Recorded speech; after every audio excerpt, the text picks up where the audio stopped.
Alright, good day kay Access Grinders. Update tayo ngayon sa action natin ng AXS status.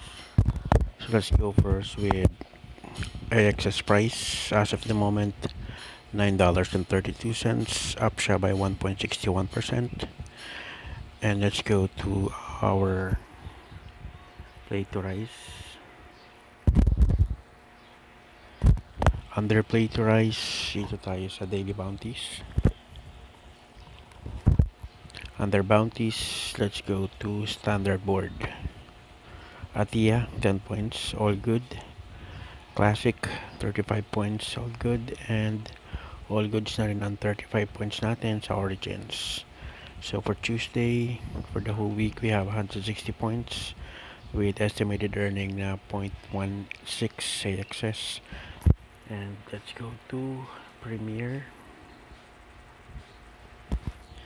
So far sa Premier,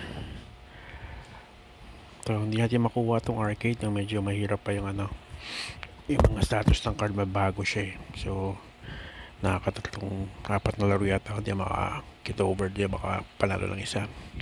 19 points tayo sa Classic, 90 points naman sa Arena for 2 aqua access, and 12 points for crafting.